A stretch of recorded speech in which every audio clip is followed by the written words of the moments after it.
Hello hello hello hello. ஐக்கிய நாடுகள் சபையின் காலநிலை உச்சி மாநாட்டு அரங்கில் தீ விபத்து ஏற்பட்டுள்ளது. இந்த விபத்தில் 21 பேர் படுகாயமடைந்துள்ளனர். பிரேசிலின் பெலென் நகரில் இந்த மாநாடு இடம்பெற்றது. அமேசான் பகுதியில் நடைபெறும் இந்த உச்சி மாநாடு நேற்று வரை தொடர்ச்சியாக 10 நாட்கள் இடம்பெற்றன. இந்த மாநாட்டில் 200 நாடுகளை சேர்ந்த பிரதிநிதிகள் கலந்து கொண்டுள்ளனர். இந்த நிலையில் மாநாட்டு அரங்கில் திடீர் தீ விபத்து ஏற்பட்டது. இதில் பல்வேறு நாடுகளின் பிரதிநிதிகள் உட்பட 50,000க்கும் மேற்பட்டோர் மூச்சு திணறலால் அவதிப்பட்டு அங்கிருந்து வெளியேறினர்.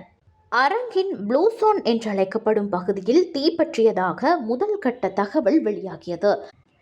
இந்த தீ விபத்தில் 26 பேர் காயமடைந்து சிகிச்சை பெற்று வருவதாகவும் தீ கட்டுக்குள் கொண்டு வரப்பட்டதாகவும் பிரேசிலின் சுற்றுலாத்துறை அமைச்சர் தெரிவித்தார்.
கண்டதும் கண்ணி